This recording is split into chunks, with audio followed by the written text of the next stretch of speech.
ఎన్నో రకాలుగా, ఒకటి రెండు కాదు, ఎన్నో రకాలుగా గత 10 ఏళ్లలో మనం మండలాన్ని, మన గ్రామాన్ని, మన నియోజకవర్గాన్ని, కొత్తగా చేసుకున్న సిరిసిల్ల జిల్లాను అన్నింటినీ కూడా గత 10 ఏళ్లలో అభివృద్ధి చేసుకుంటూ ముందుకు పోయినాం. సరే, మీరేమో మాకు ఆశీర్వాదం ఇచ్చినారు.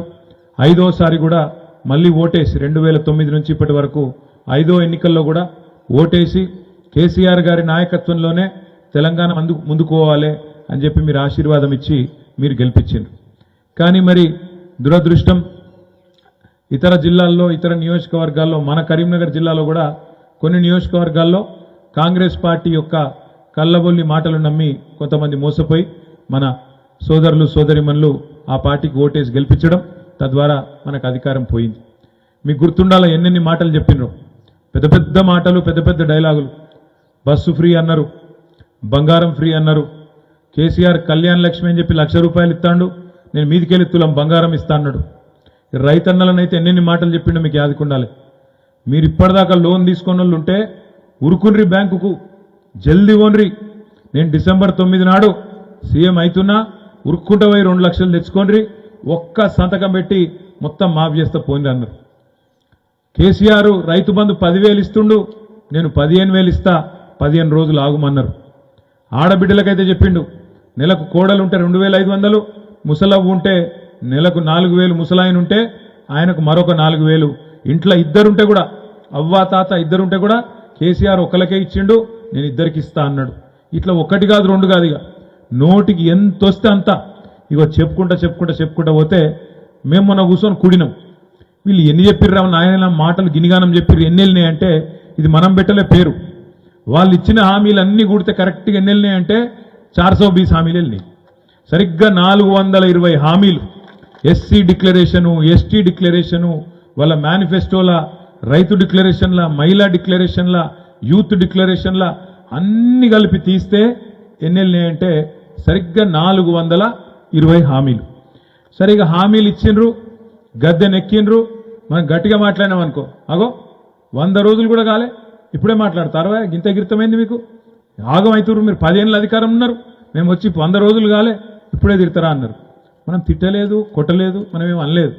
ఏమన్నాం, అయ్యా రేవంత్ రెడ్డి నువ్వే చెప్తీవి కదా, ఏమన్నావు నువ్వు, డిసెంబర్ 9 నాడు సంతకం పెడతా, 2 లక్షల లోన్ మాఫీ చేస్తా అన్నావు. నమ్మి మా గిరిజన సోదరులు, మా గిరిజన రైతులు, దళిత రైతులు, బీసీ రైతులు, రైతులందరూ పోయి ఉరికి తెచ్చుకున్నారు, లోన్లు తెచ్చుకున్నారు.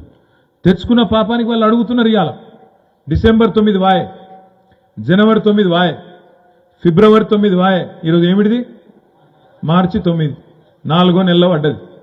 మరి 4 నెలల్లో కనీసం అడగద్దా, గుర్తు చేయొద్దా? ఏమయ్యా రేవంత్ రెడ్డి బగ్గ నరికితే ఏమాయనంటే మళ్ళా అంటాడు, అగో నేను కూర్చోలేదు, కుర్చీ చదువుకోలేదు, ఆ చెంప ఈ చెంప వాయిస్తుండ్రు, ఇంత తొందర ఎందుకు మీకు అంటాడు. సరే, యాదైతే చేయాలిగా, చేస్తున్నా. ఇంకొక మాట అడుగుతున్నా, మీరు గుర్తు తెచ్చుకోండి. ఏం మాటలు చెప్పిన మా ఆడబిడ్డలకి, కళ్యాణ లక్ష్మి కేసీఆర్ 1,00,000 ఇస్తుండు, నేను మీదికెళ్ళి తులం బంగారం ఇస్తా అన్నాడు. ఇక ఆడబిడ్డల సంగతి మీకు తెలుసు నాకంటే బాగా, ₹1,00,000 ఎక్కువ చూడరు, కానీ బంగారం అంటే మాత్రం మళ్ళా కొద్దిగా పడిపోతారు, సెంటిమెంటు, దానికి ఆయనతో మురిసిపోతారు. మురిసిపోయినరు, బస్సు ఫ్రీ, బంగారం ఫ్రీ అని గుద్దిండ్రు. గుద్దినాక ఇప్పుడే మా చెల్లె కళ చెప్పింది, మా మహిళా అధ్యక్షురాలు, బస్సులలో పరిస్థితి ఏందో చెల్లె చెప్పింది. మనం కళలో కూడా అనుకోలేదు దృశ్యాలు, ఎసొంటి సీన్లు చూస్తున్నాం. డ్రైవర్ సీట్లకి వెళ్ళి ఎక్కుతుర్రు, కిటికీలకి వెళ్ళి దుక్కుతుర్రు, ఫుడ్ బోర్డు పట్టుకొని వెళ్ళాడుతుర్రు. ఏందమ్మా అంటే మొత్తం ఫ్రీ బస్సు, అదో కొత్త మోజు. ఓదిక్కేమో జుట్లు పట్టుకొని కొట్టుకుంటాను, చెప్పులు పట్టుకొని కొట్టుకుంటాను. మగవాళ్ళేమో వాళ్ళు టికెట్ కొనుక్కున్న వాళ్ళు వాళ్ళు తిడతాను, అరే మాకు సీట్ లేదు కొనుక్కున్న వాళ్ళు, కానీ వాళ్ళు తిట్టబట్టి. యువతలు ఆటో వాళ్ళు వీళ్ళు లొల్లి పెట్టబట్టి, మా కొంప ఊచుకున్నాడు, మార్పు అని మేమే గుద్దినాం, గుద్దితే అంత మా కొంప ఊచుకున్నాడని ఆటోలు తిట్టబట్టి.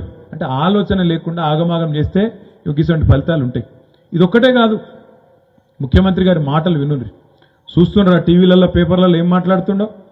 సెక్రటేరియట్ పోయిండు, ఏమన్నాడు, నేను ఇక్కడ లంకె బిందెలు ఉంటాయనుకొని వచ్చినా, ఇక్కడ లంకె బిందెలు లేవు, మొత్తం ఖాళీ కుండలే ఉన్నాయి అంటుండు. ఇప్పుడు లంకె బిందెల కోసము గడ్డపారలు పట్టుకొని, తట్టపారలు పట్టుకొని, నెత్తి మీద దుప్పటి కప్పుకొని రాత్రి చీకట్లు ఎవడు తిరుగుతాడే, దొంగలు తిరుగుతారు. దొంగలు తిరిగే పని అది. మరి గా మాట గీన నోట్లకెళ్ళి ఎందుకు వస్తుందో నాకు తెలియదు. ఇదివరకు ఏం పని చేస్తున్నాను రేవంత్ రెడ్డి, కానీ గా మాట మాట్లాడతాడు. నిన్నగాక మొన్న మహబూబ్ నగర్లో మాట్లాడుతుండు రేవంత్ రెడ్డి, ఆయన మాటలు మీరు వినే ఉంటారు, చూసే ఉంటారు. మనం ఇష్టం వచ్చినట్టు కేసీఆర్ని తిట్టుడు, మనం తిట్టుడు. ఏమంటాడు? నేను చూస్తా, మీ గొంతు కోస్తా, కత్తిరిస్తా, జేబుల కత్తెర పెట్టుకొని తిరుగుతున్నా నేను అంటుండు. జేబుల కత్తెరలు పెట్టుకొని ఎవడు తిరుగుతాడే? జేబు దొంగలు తిరుగుతారు. లంకె బిందెలు, జేబుల కత్తెరలు. అందుకే నేను అంటున్నది, ఇవాళ తెలంగాణ ఒక దొంగ చేతిలో పడ్డది. దొంగ చేతికి తాళం ఇచ్చినట్టు తెలంగాణను, ఇంత కష్టపడి తెచ్చుకున్న తెలంగాణను ఒక దొంగ చేతిలో పెట్టినాం. చూస్తున్నారు ఏమవుతుందో. కరెంటు కష్టాలు చాలా అయినాయా? అవుతున్నాయా? మోటార్లు కాలుతున్నాయా? వీరినపల్లిలా కాలుతున్నాయా? లో వోల్టేజ్ చాలా అయిందా? మార్పు బాగుందా? నేను నిన్నగాక మన కరీంనగర్ పోతే ఇక్కడ మా పంటలు ఎండినాయి చూస్తేందుకు రా అని చెప్పి తీసుకుపోయారు నాకు చూపలండి కాడికి. పోయినా ఆడ రైతుల దగ్గర పోయినా. శ్రీనివాసరెడ్డి అని ఒక రైతు, వినోదన్న, నేను అందరం పోయినాం. తిరుపతి అని ఒక రైతు.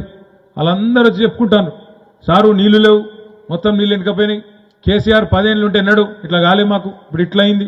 నేనన్నా మరి ఇప్పుడు ఏం చేయమంటావు అన్న. ఓటేమో అడుగుదిత్తిరి, కత్తేమో వానికిస్తిరి, యుద్ధమేమో నన్ను చేయమని పడుతుంది. ఏం చేసి కాలబెట్టాలి? ఇప్పుడు నేను ఏం మొరినా 5 ఏళ్ళు అయితే ఇదో ఒర్రుడు కదా, ఇంకేం చేయాలన్నా. అట్లా కాదు, మేము ఏదైతే తప్పు చేసినామో కేసీఆర్ నొడగొట్టి రేపు పార్లమెంట్లో బరాబర్ వినోద్ కుమార్ని గెలిపిస్తాం, గెలిపించి బుద్ధి చెప్తాం వీళ్ళకనే మాట అక్కడ రైతులు చెప్తా ఉన్నారు.